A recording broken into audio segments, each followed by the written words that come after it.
We live in a twilight world, and there are no friends at dusk. It has been 6 months since theaters closed, the longest gap in movie-going history for me in 20 years. It does not feel long ago my father and I went to see The Invisible Man.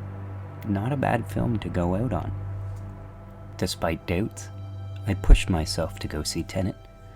With social distancing measures, a KFLA OK, and one active case in the region, I risked it. Christopher Nolan wants us to be loyal to movie theaters. But have they been loyal to us? The experience is a treasure. It's been telling us to leave for a while now. No enforcement of loud talkers. For all y'all talkers up in here, it's time to keep it down right now. Shh. Shh, back at you. Or disruptive smartphone users. Fuck you. I text. Hey! Fuck you do? Some fucking respect, man. Yeah? No talking and texting on a fucking phone, yeah? Here was the obnoxious boyfriend that refused to put on a mask. This despite everyone and his girlfriend doing so. I do not care for him. No one cared who I was till I put on the mask. Having been away, there's no sentiment to returning, only guilt in going. Tenet will be the last movie I see in theaters for some time, barring a game-changing trailer and 0 active cases. I won't risk coming out for Dune. Family can wait for F9. It's the movies I miss, not the format. Time Warner, for the record, has not done their part.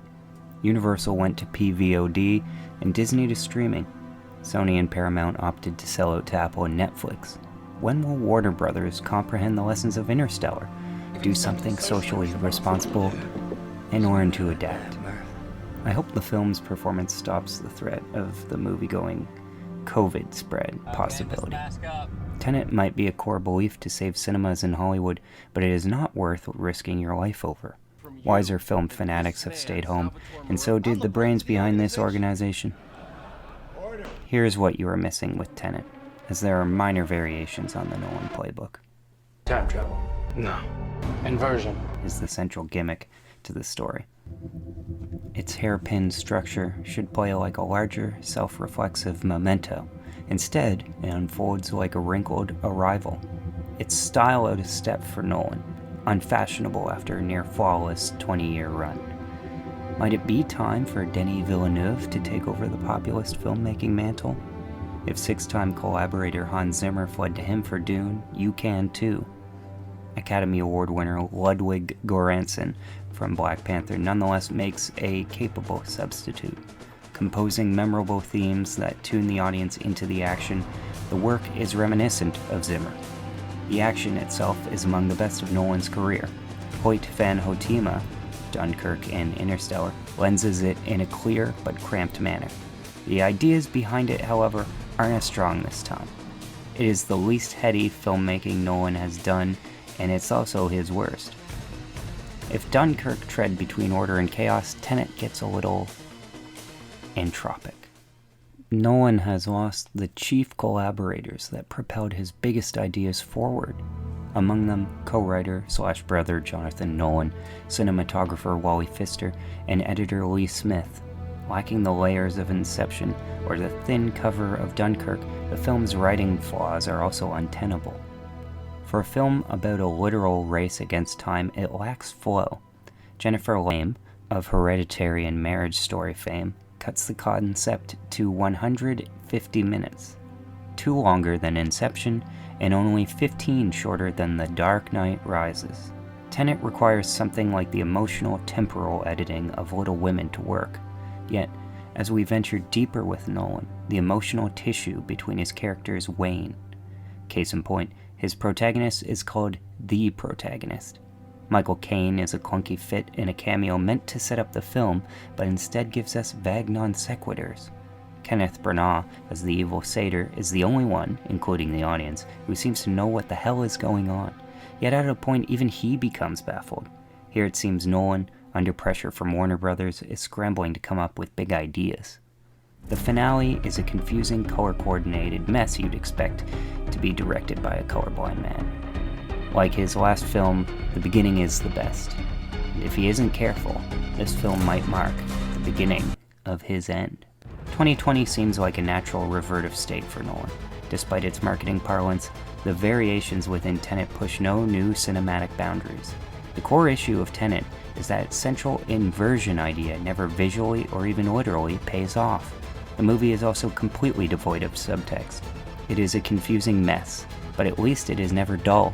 Its best hook is a scene that plays out twice, forwards and backwards, although anyone that has seen movies before might suggest the twist coming a mile away. If only doubling back on itself allowed the movements to click. I kept waiting for it to happen, but in the end, I realized Hasn't happened yet. working with a much younger cast, another weakness becomes clear: the sexless direction. No one at least guarantees some style points with his leads. John David Washington, at 5'9", brings a fierce physicality on a level I do not think I've seen before. A kitchen confrontation has him dispatch foes with an uncommon intensity and ease. A former college football running back in the prime of his life who signed with the St. Louis Rams, the man is fast. Washington said the stunts required him to draw on his athletic background, and he serves as the strongest personality asset to a Nolan film since Tom Hardy. He has the cool his famous father has, but with a very reachable everyman quality. Elizabeth Debicki, 6'3", as Kat, is a towering and graceful femme fatale. If not for her presence, the role might fall into standard female victim territory. But working with Nolan, she displays the confidence of Marion Cotillard. Finally, Branagh recycles his Russian accent from Jack Ryan's Shadow Recruit to cartoonish credibility. You chose the wrong profession. All pain and no bane, he cannot be taken seriously. He wants to watch the world burn, and given the state of things, can we blame him? Hot take, Tenet plays like Inception with half the layers missing. This is the out-of-control, COVID-curing cinema plot JGL from Inception warned us about. I'd hate to see out of control. You want to crash a plane? But not from the air. No, it's so dramatic. Well, how big a plane? That part is a little dramatic.